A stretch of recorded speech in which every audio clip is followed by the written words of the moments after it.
180 190, 902 180 190 o publi.com. España, 1936. Guerra civil. Dos bandos. Odio, ira, sin razón. Miles y miles de muertos. Con la transición y 35 años de democracia, se ha conseguido pasar página, menos para la izquierda. Esta noche, cara a cara. ¿Por qué la izquierda no quiere cerrar heridas? A continuación, en El gato al agua. Y si no la hay, sin duda la habrá. Libertad, libertad.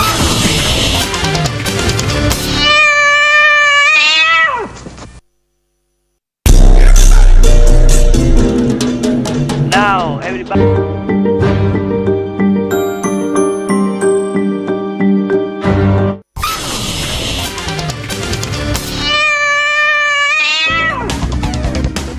Desde hace décadas la ciencia persigue el objetivo de retrasar el envejecimiento y hasta hace poco parecía pura ficción. Sin embargo, largos años de investigación por fin han dado su fruto. El Consejo Superior de Investigaciones Científicas ha descubierto las increíbles propiedades antienvejecimiento de un extracto de uva y granada que está presente en Revidox. Revidox, con su fórmula patentada única y exclusiva, actúa como un potente antioxidante desde el interior, ralentizando el envejecimiento celular. Está probado clínicamente con estudios realizados por los más prestigiosos avales. Una cápsula al día de Revidox aumentará la longevidad de sus células y lo sentirá tanto por fuera como por dentro. Combata el envejecimiento, alíese con Revidox y gane terreno a la caducidad celular. Con Revidox, cumplir años es signo de salud. Infórmese en el 902-202-456. Revidox es de Laboratorios Acta Pharma. Y ahora vamos a entrar en nuestro cara a cara.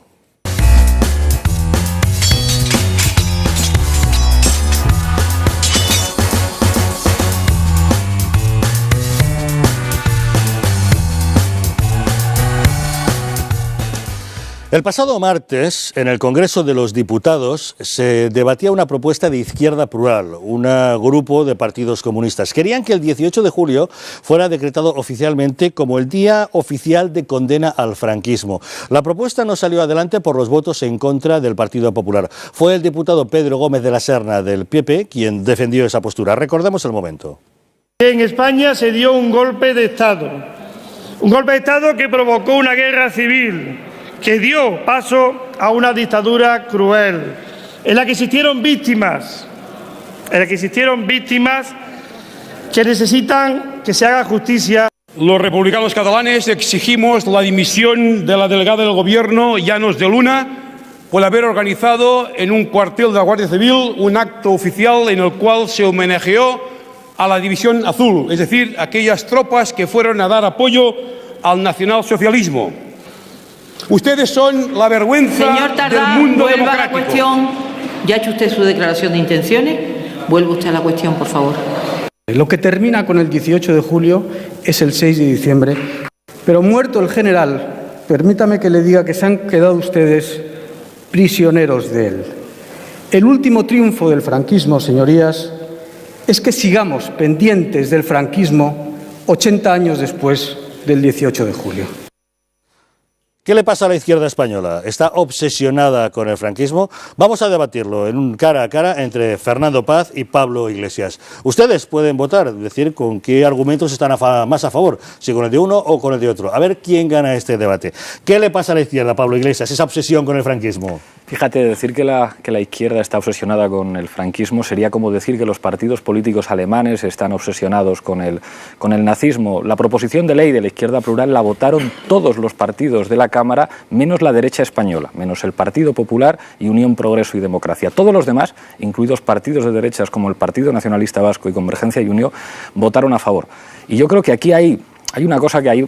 Cuando hablas del franquismo hay mucha gente que dice, bueno, esto es un problema del pasado, pero creo que hoy, por suerte, estamos dos personas que nos dedicamos a las ciencias sociales y sabemos que para entender el presente hay que comprender el pasado, y para entender el presente español hay que comprender el siglo XX español, el golpe de Estado del 36 y la guerra civil. Y yo creo que hay dos preguntas que hay que plantear que son muy claras para romper una mitología de que la guerra civil fue un enfrentamiento entre hermanos, odio, ira, llegó la transición, libertad, libertad, sin ira y libertad, y aquello se acabó. Hay que preguntarse cuáles son son las razones de ese golpe de Estado y de la guerra civil? Y la siguiente pregunta es ¿por qué tiene sentido en el año 2013 homenajear a las víctimas y condenar el franquismo? A lo largo del debate, si te parece, contestaré esas preguntas. Fernando Paz, ¿no está de acuerdo? No, es evidente que la izquierda española tiene un problema muy serio con el pasado, tiene un problema muy serio con el franquismo, básicamente porque los que salen condenando en esas atalayas públicas el franquismo o pretenden que se haga son gente como el señor Centella, que es comunista y que ha dicho públicamente que no tiene que pedir el Partido Comunista perdón por nada, ¿no? Está en una situación un poco delicada para exigir perdón a los demás. Y fundamentalmente porque la izquierda en general y concretamente la izquierda española tiene una fabulosa capacidad para el odio y para el rencor y se han quedado en el Ebro. El problema es que ellos hicieron todo lo posible por procurar el estallido de una guerra civil, finalmente lo consiguieron, esa guerra la perdieron y se la ganó don Francisco Franco y podrán pasar siglos que seguirán para arriba y para abajo con la cuestión de Franco, porque como no pueden dar marcha atrás a la historia, lo que les queda es tratar de reinventarla orwellianamente mediante una serie de disposiciones legales, etcétera, como la inicua ley de memoria histórica, que no sé qué hace el Partido Popular, que todavía no la ha derogado. ¿Quién está ganando este debate? ¿Ustedes qué opinan? Si creen que es Fernando Paz, 905-810-811. Si por el contrario opinan que la ventaja en el debate la está llevando Pablo Iglesias, 905-810-812. ¿Qué tiene que responder? Fíjate, la guerra civil española y el golpe de Estado del 36 es una reacción de los que dominaban en este país. Es un poder de clase. Las clases dominantes que en febrero de 1936 pierden el poder político y temen por primera vez perder el poder económico. Venía de atrás, ¿eh? Desde el 31 ya conspiraban los monárquicos, en el 32 lo intenta Sanjurjo, recuperan el poder político por un momento, pero en el 36 dejan de ser demócratas la derecha española cuando entienden que pueden perder el poder económico. Después llega la guerra civil, llaman en su ayuda nada más y nada menos que al señor Adolfo Hitler y al señor Benito Mussolini. El fascismo en serio no es lo que dice el Partido Popular, que dice son nazis los de la paz, son nazis los que protestan, son nazis los que dan un tartazo a la señora Barcina. No. El fascismo de verdad, el fascismo en serio es lo que conocemos en este país, con el apoyo de los nazis y con el apoyo del fascismo italiano. Y a partir de eso se instala en España un mecanismo, que es el mecanismo del miedo, que es lo que explicará el retraso de este país con respecto a Europa y lo que explicará también el comportamiento timorato de los partidos durante la transición y lo que explica también una casta de ricos que defienden sus intereses y que siguen enriqueciéndose no porque sean emprendedores, sino a costa del Estado. Esos ricos tienen mucho que ver con los estafadores que ahora son los responsables de la crisis, porque hay una cosa que dice la derecha española que es terrible. Piensan que se puede ser demócrata sin ser antifascista y no se puede ser demócrata sin ser antifascista. Bueno, has hecho una mezcla, digamos, casi una interpretación de manual, ¿no? Ya sabida y consabida, donde has mezclado algunas cosas que son verdad con otras que son manifiestamente falsas. Por ejemplo, claro que hay que ir a las raíces del golpe del 18 de julio. Es decir, cuando se da un golpe militar, cuando se da un golpe de Estado, no necesariamente se provoca una guerra civil. El 23 de febrero hubo un golpe de Estado y no se provocó una guerra civil. Se provoca una guerra civil porque, como escribió Stanley Payne, para medio país era más peligroso no sublevarse que hacerlo. Se provocó una guerra civil porque llegó al poder quien ya se había sublevado en numerosas ocasiones con el poder y contra el poder y por tanto está en las peores condiciones posibles para exigirle a nadie que pida disculpas, porque recuerdo que esos partidos políticos, los que están pidiendo ahora la condena del franquismo, se sublevaron en 1917, se sublevaron en 1930, se sublevaron otra vez en 1900, perdieron unas elecciones y por tanto, como dijo Salvador de Madariaga, que era republicano, tras la Revolución de Asturias de 1934 la izquierda española perdió hasta la sombra de autoridad moral para condenar el alzamiento de 1936. En cuanto a las afirmaciones que has hecho acerca del fascismo, son meras mistificaciones. Hitler no tuvo ningún interés en la guerra de España. Las actas de Hossbach de noviembre de 1937 demuestran cuál era el interés de Adolf Hitler en España, que era el de probar armas y el de crear un conflicto en la zona suroccidental europea que atrajese el interés de Francia, de Gran Bretaña y de Italia para poder él hacer y deshacer en Centro Europa, como se demostró 6 meses después, 5 meses después en el caso de Austria y un poquito después en el caso de los Sudetes y posteriormente de Checoslovaquia. Por tanto, lo que has explicado es simplemente una mistificación histórica, bueno, con la referencia clásica de la lucha de clases, que permíteme decirlo, está muy superado. Hay otros factores que entraron en la guerra civil que son decisivos, como por ejemplo el religioso o el hecho de que una gran parte de la población percibía la agresividad de la izquierda, una agresividad continua que se había concretado. Si pensamos que en 75 años la izquierda ha asesinado a 4 presidentes de gobierno, la izquierda española, a unos 7.000 sacerdotes, a unos 60.000 españoles por su condición de católicos, evidentemente media España temía desaparecer, era aquello que dijo Gil Robles de media España que no se resigna a morir, y naturalmente que se sublevaron el 18 de julio. Lo que merece la condena es la situación que provocó ese 18 de julio. ¿Por qué media España tuvo que ir al 18 de julio? Me encanta discutir contigo porque es verdad que no escondes la cabeza y es una cosa valiosa discutir con alguien que justifica el golpe y se identifica con uno de los dos bandos. Ser antifascista y discutir con alguien que no lo es, creo que es algo valioso. Lo de que la guerra civil es un proyecto de clase, que la sublevación defiende unos intereses de clase, no lo digo yo, lo dice la historiografía más respetada sobre la guerra civil, desde el señor Paul Preston, pasando por Ángel Viñas, pasando por Julio Aróstegui, y el mito de octubre del 34 es una cosa que queda deshecha desde que en el año 63 el señor Herbert Southworth publica un libro que conoces porque eres historiador, que se llama El mito de la cruzada de Franco, editado por Ruedo Ibérico. No, es uno de los libros más citados por la historiografía seria, no por la historietografía, que dice Rey Tapia, que escriben los Pío Moa o los César Vidal. Y el problema, fíjate, en los países decentes, en los países... Déjame acabar, yo no te he interrumpido. El mito de que la guerra civil fue provocada por las organizaciones de la clase obrera. Sí, ese es uno de los mitos del franquismo. El mito de la amenaza comunista, que querían hacer una revolución, es un mito, y lo han demostrado los historiadores. El bando antifascista de la guerra civil se identificaba con lo que las personas decentes hoy en día entienden por democracia, un sistema en el que se elige a los representantes, un sistema más redistributivo, un sistema en el que las mujeres puedan votar, un sistema que proteja los derechos civiles y las libertades públicas, exactamente lo contrario que se hizo durante el franquismo. Y los países decentes homenajean a los héroes de la resistencia. Los héroes de la resistencia antinazi, muchos de ellos comunistas, reciben honores de Estado en los países decentes, en los países en los que el bando decente ganó la guerra civil. El problema es que en el nuestro ganaron los discípulos de Hitler. Sin la presencia de los alemanes y los italianos no se hubiera podido trasladar el ejército de África. Hay que ser respetuoso con las víctimas, porque el bombardeo de Guernica, que es una barbaridad, lo lleva a cabo la Legión Cóndor. Pero hombre, ¿cómo que no es verdad el bombardeo de Guernica o el traslado de tropas? Eres historiador, soy profesor, o sea, no estoy discutiendo con Alfonso Rojo, te tengo un respeto, pero si eres historiador...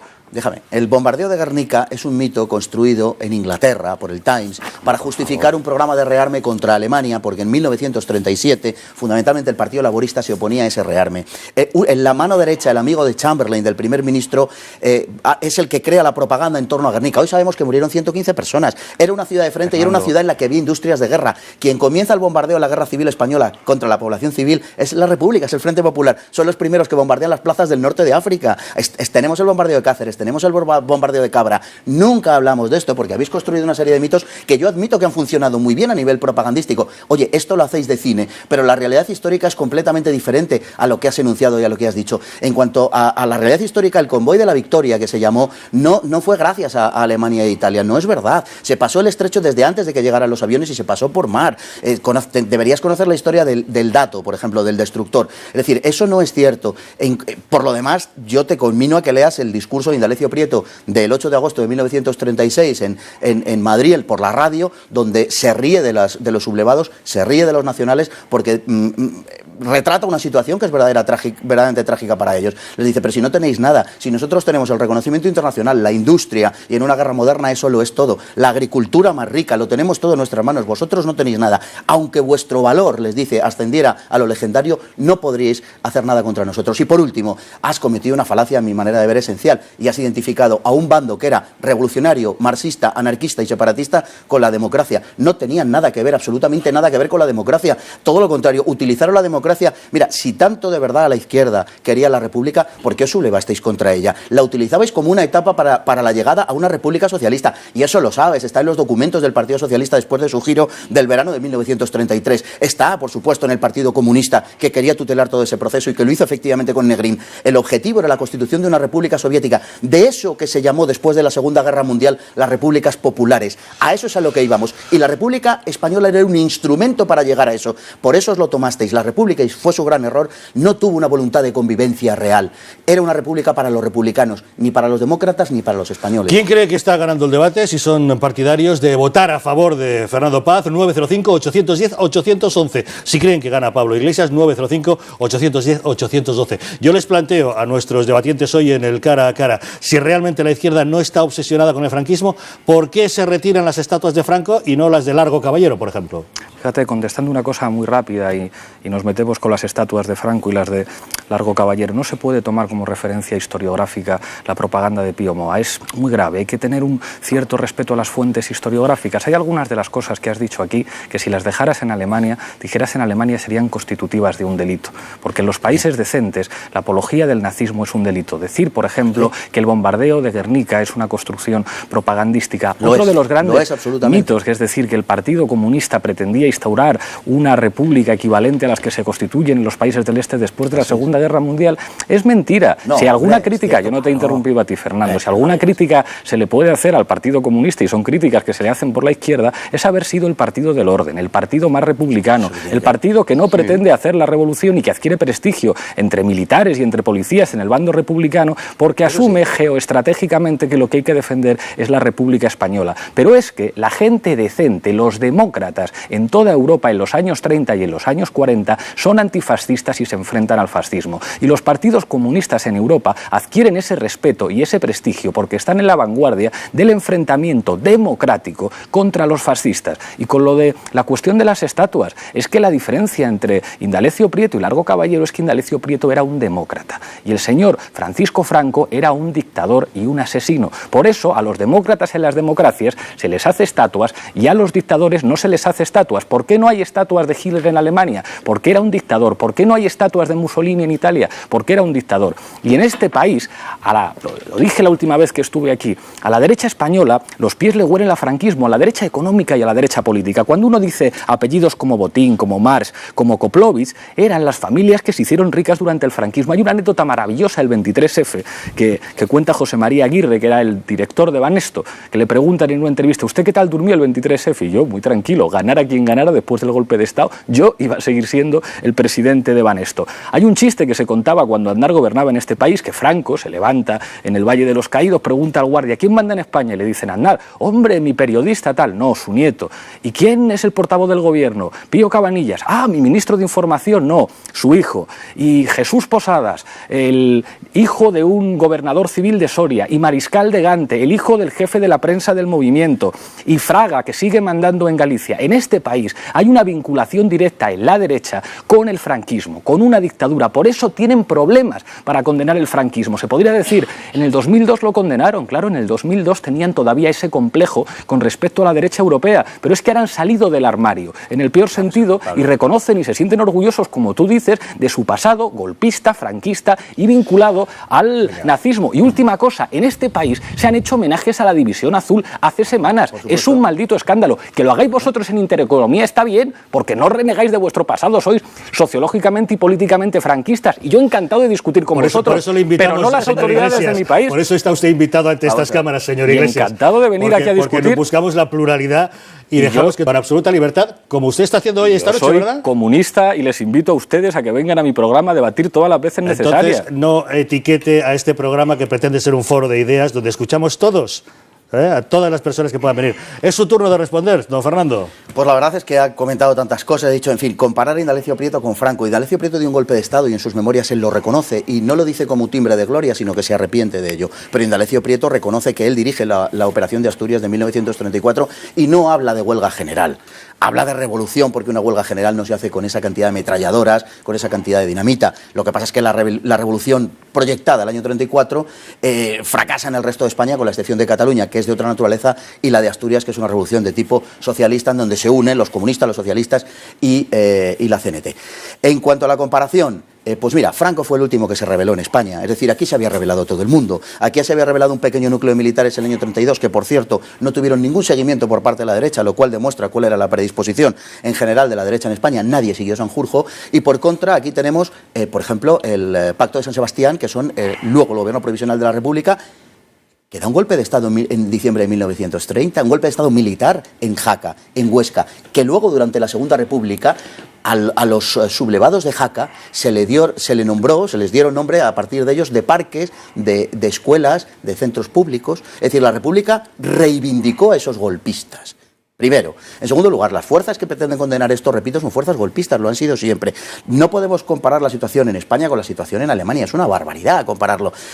Por otro lado, Mussolini sí tiene lápidas públicas, más de las que hay de Franco en España, Y por cierto, Lenin en Rusia tiene unas cuantas estatuas. Lenin mató una cantidad de personas inmensamente mayor y tiene ahí su mausoleo. Incluso de Stalin quedan 2 estatuas en la Unión Soviética. Por tanto, hacer la comparación es absurda. Pero sobre todo es que la izquierda española carece de toda legitimidad para erigirse en juez, porque entre otras cosas a la vez es parte de ninguna época histórica. A mí en primer lugar me parece una mamarrachada, y lo tengo que decir así, que nosotros nos autoarroguemos la responsabilidad moral, la superioridad moral de enjuiciar otras épocas históricas. Me parece una solemne mamarrachada. Al final vamos a acabar discutiendo de Asurbanipal. O sea, esto es una tontería. Pero ya puestos a entrar en la memez en cuestión, desde luego, si alguien no tiene una categoría moral suficiente como para enjuiciar nuestro pasado, es la izquierda española, que se ha sublevado sistemáticamente. Repito, que ha asesinado a 4 presidentes de gobierno, que se ha sublevado en 3 ocasiones en su conjunto, que ha hecho timbre de gloria de esas sublevaciones. Veamos la propaganda que hacía la izquierda española entre 1934 y 1936, fundamentalmente dirigida por el Partido Comunista, pero no solo.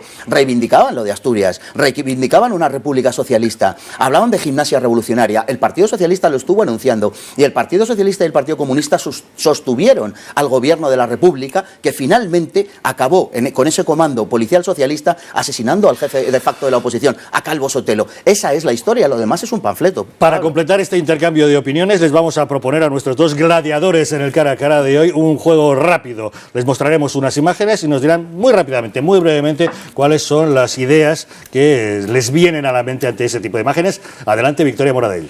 Efectivamente, Javier, vamos a comenzar a ver algunas imágenes. La primera de ellas va a aparecer ahora mismo en pantalla. Es la imagen de Franco. Bueno, Pablo Iglesias ya ha dicho que considera que es un dictador y un asesino. No sé si tiene algo más que decir. A ver, una rápida definición. Dictador y asesino, me quedo con eso. Fernando Paz. Pues se fue el jefe de Estado de España, bajo cuyo mandato se produjo la gran transformación de la historia de España. Continuamos con la siguiente imagen, la imagen de la pasionaria, expresidenta del Partido Comunista. Un ejemplo de dignidad para todos los españoles.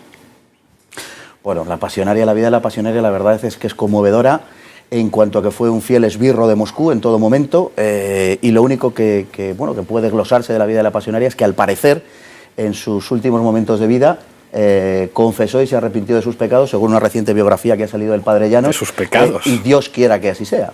Continuamos con su sucesor, Santiago Carrillo. Un hombre controvertido, pero fundamental en la historia de este país. Santiago Carrillo es un genocida, es un asesino de masas. El cálculo de 5.000 muertos, asesinados en Paracuellos, es un cálculo moderado. En este momento hay identificados más de 4.500. Además liquidó a camaradas suyos, a gente del Partido Comunista, y se aprovechó de las circunstancias cambiantes de la política soviética para medrar, y es uno de los personajes sin duda más nefastos y además un criminal reconocido de la historia del siglo XX español. Bien, vamos a ver más imágenes. La siguiente es Carrero Blanco. Una de las figuras más oscuras del franquismo, un personaje abyecto, repugnante, responsable de torturas. Y me gustaría decir que un día, si queréis, discutimos de Paracuellos. Yo tuve la suerte de hacerle la última entrevista en vida a Santiago Carrillo y sería un tema estupendo para discutir, pero Carrero Blanco, un miserable, un franquista. ¿Y para usted, Fernando Paz? Carrero Blanco fue un hombre que destacó básicamente por su lealtad a Franco, y un hombre que, muerto el caudillo, no hubiera tenido probablemente un gran protagonismo político, pese a lo que se ha dicho, ¿no? Creo que Carrero, junto a algunos otros hombres, como el caso de Utrera Molina, como el propio Franco decía, eran unos auténticos monumentos vivos a la lealtad. Siguiente imagen, vamos a ver a Largo Caballero. ¿Qué opinión les merece? Un socialista brillante, también comprometido, quizá demasiado arrogante algunas veces, pero desde luego una de las cabezas más lúcidas del socialismo español.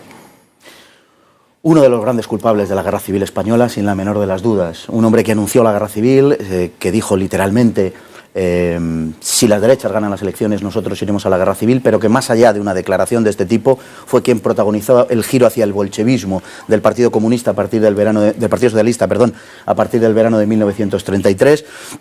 Y por tanto culpable directísimo de esa radicalización del PSOE, sin la cual no hubiera sido posible la guerra civil. Y por último, ¿cuál es la primera palabra que se les viene a la cabeza cuando ven a Manuel Fraga? Un dictador franquista que firmó sentencias, un ministro franquista que firmó sentencias de muerte y que jamás condenó el franquismo. Una vergüenza para la democracia española. Un ministro de Franco que posteriormente lideró la derecha española durante un tiempo y que, bueno, dio paso a quienes le sucedieron con mayor o menor brillantez. Bueno, pues este ha sido nuestro juego de las imágenes, con reflexiones rápidas, como ven, absolutamente antagónicas. Por ir cerrando, señor Iglesias, ¿es usted partidario de que el día 18 de julio, por ejemplo, se constituya como día oficial de la condena al franquismo? ¿Y por qué? Sea el 18 de julio, sea otro día, porque la propuesta de la izquierda plural dejaba abierto cualquier otra fecha, creo que este país tiene una deuda con los antifascistas y con los demócratas. A las víctimas del bando del fascismo han sido homenajeadas y recordadas hasta la saciedad. Este país tiene una deuda con los demócratas, con el antifascismo y, por supuesto, ojalá nuestros niños en las escuelas pudieran sentirse orgullosos del pasado democrático y revolucionario, porque la revolución tiene que ver con la democracia de sus abuelos y se les pudiera homenajear en público, por supuesto. Es la opinión de Pablo Iglesias. Fernando Paz, ¿le gustaría a usted que un día al año se celebrase algo así, día oficial de condena al franquismo? Bueno, el 18 de julio antiguamente era durante la época de vida del caudillo, se celebraba e incluso se instauró una paga, de la que se beneficiaron todos los españoles y todavía lo siguen haciendo, y creo que es una fecha que efectivamente es una efeméride que hay que recordar y que no deberíamos olvidar. Es una de las grandes fechas de la historia de España, sin duda ninguna. Lo que hay que tratar de evitar es que se produzcan los hechos que antecedieron a ese 18 de julio, y eso sí que es lo verdaderamente condenable.